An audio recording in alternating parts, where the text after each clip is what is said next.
Salut tout le monde, c'est Rémi, donc on se retrouve pour la première partie de l'épisode consacré au métier d'alchimiste. Donc dans cet épisode on va voir, comme dans les épisodes précédents, les choses à savoir sur le métier d'alchimiste, qui est un métier de récolte, dans lequel on va donc aller cueillir des fleurs, des plantes, et on va aussi pouvoir faire des crafts pour l'évoluer.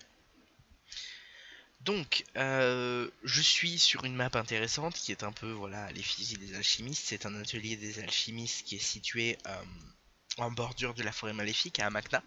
J'ai trouvé ça sympa de commencer l'épisode ici. Vous pouvez voir qu'on est donc sur une carte qui comporte une orchidée, de la menthe, tout ça, donc des plantes, des fleurs. Donc c'est assez intéressant.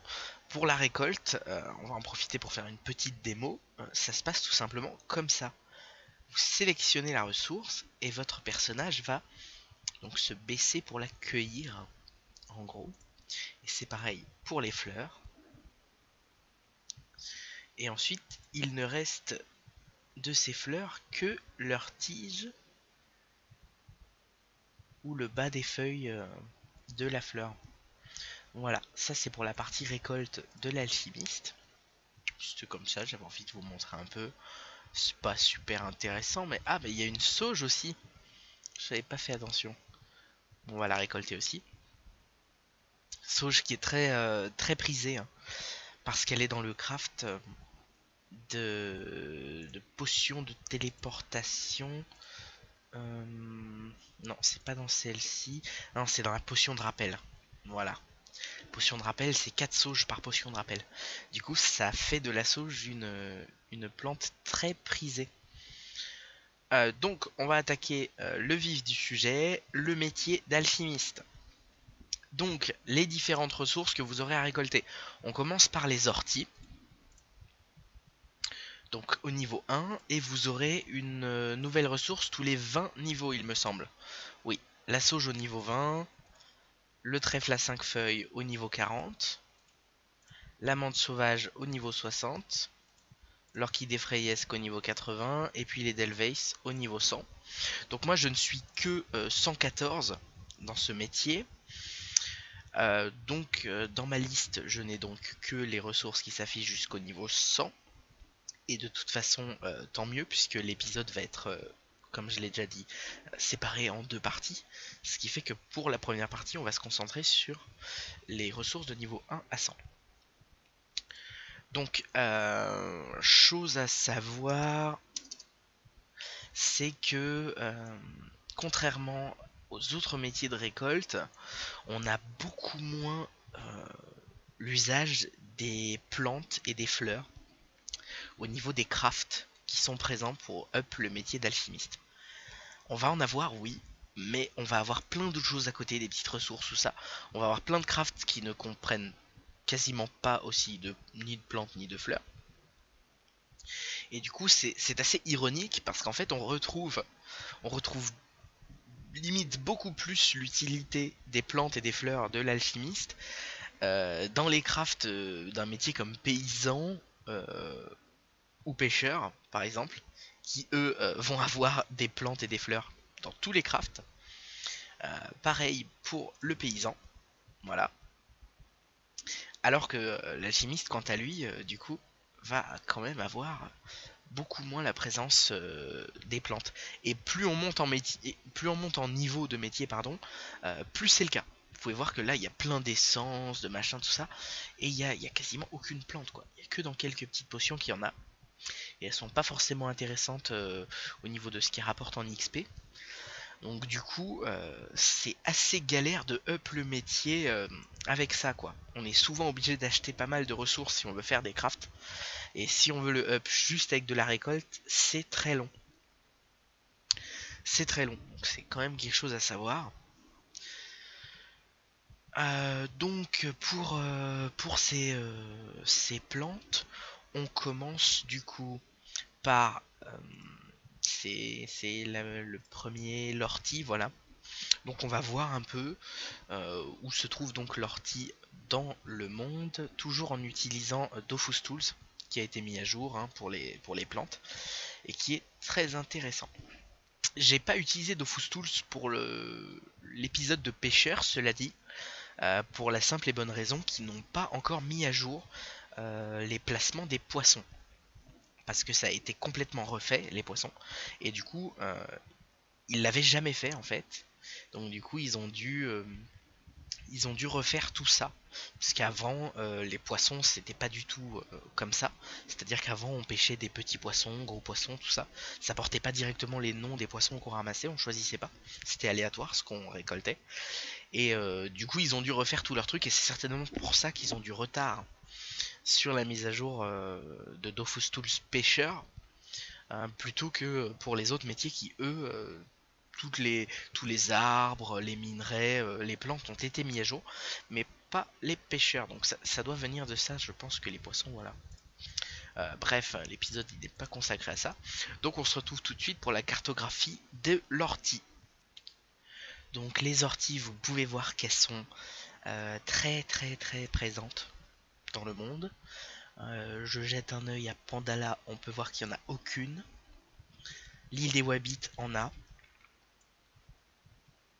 Moon n'en a aucune, a priori. D'accord.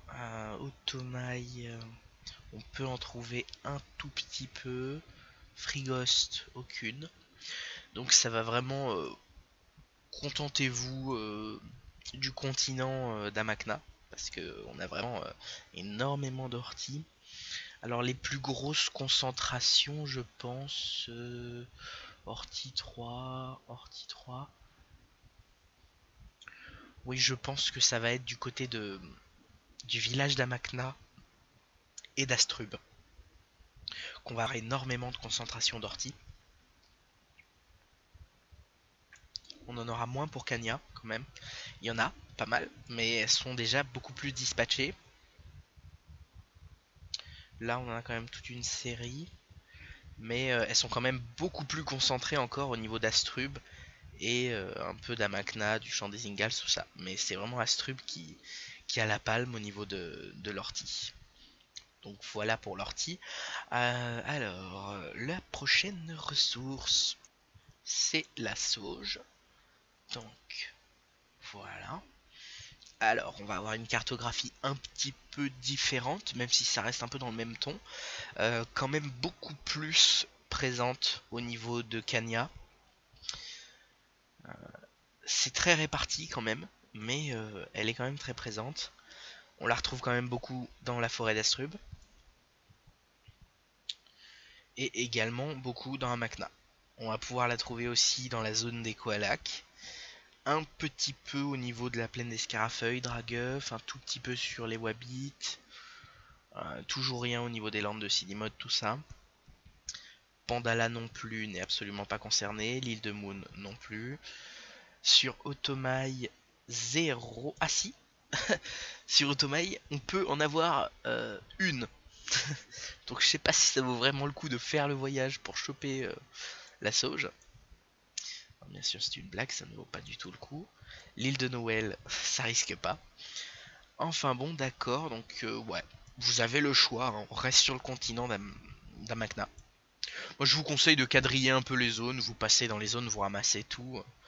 Bah, après vous pouvez vous cantonner à une zone, hein, parce qu'il y en a tellement que je pense que ça suffit. Donc ensuite la prochaine ressource, c'est le trèfle à 5 feuilles. Voilà. Donc lui, très très présent directement, on voit tout de suite, au niveau du village d'Amakna. La région d'Amakna Centre est très touchée. On en a pas mal sur le port de Madrestam. Pas mal au niveau de la plaine de la presqu'île des Dragueuves, pardon. On en a 11 sur une même map, donc ce qui est vraiment beaucoup. Je pense qu'il y a des grosses maps aussi par là, 9, 11 aussi ici. Vraiment de très belles maps. On peut en avoir quand même un peu aussi dans la forêt d'Astrub. Quelques-uns.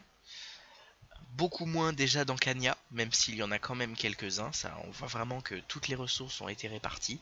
C'est sympa de pouvoir trouver un peu tout dans les zones. Mais il y a quand même voilà, des bonnes différences de concentration des ressources à certains endroits. Alors apparemment, il y en a. Ah oui, oui. Alors cette map que vous voyez là, on peut se dire mais pourquoi il y a un trèfle qui est tout seul là? En fait, ça vient de la mine. En fait, il y a une mine souterraine dans les égouts de Brakmar, qui est très sympa d'ailleurs, qui a pas mal de bons minerais, et dans laquelle il y a également quelques fleurs. Donc c'est pour ça qu'on le voit, parce qu'il y en a dedans. L'île de Tomaï n'aura rien, et je suppose que Frigost non plus. Voilà. Donc ça va être surtout Amakna, un peu forêt d'Astrub, voilà. La plus grosse concentration étant pour Amakna et pour la presqu'île des Dragueuf. Donc tout de suite, la prochaine ressource, la menthe sauvage. Assez présente aussi en Amakna, assez présente sur l'île des Wabbits, également dans la forêt d'Eucalyptus, territoire des Doppel assez touché aussi, les champs de Cagna, la forêt d'Astrub, et un peu le cimetière de Bonta aussi, peut-être celui de Brakmar, il y a moins de chance. Non, celui de Brakmar, toujours rien. Voilà, donc pareil, bonne concentration en Amakna, également dans la zone du camp des Boorcs d'Amakna justement. Voilà, donc ça reste un peu dans le même ton que pour le trèfle, mais avec quand même un petit peu moins de menthe. La prochaine tout de suite, et c'est l'orchidée. Hop, on décoche la menthe. Oui, parce que vous pouvez cocher plusieurs choses, hein. Vous pouvez même cocher directement plante, et ça vous fera apparaître tous les trucs, mais ça ferait beaucoup trop de choses.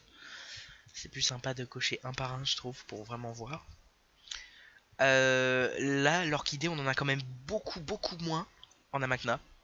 Elle va être beaucoup plus concentrée forcément à gauche du zap des Koalak. Ça, depuis toujours, c'était la zone orchidée freyesque. Donc je vous recommande d'aller là. Vous prenez le zap montagne des Koalak, village des éleveurs.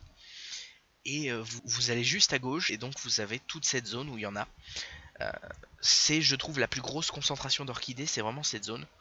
Donc ouais, c'est ce que je vous conseille. Après, vous pouvez voir qu'il y en a quand même quelques autres qui sont répartis un peu dans le monde. Au cimetière d'Amakna, il y en a une petite concentration sympa. Presqu'île des Dragueuf aussi. Un peu dans la forêt, la forêt maléfique, mais bon, c'est pas très intéressant d'aller là-bas.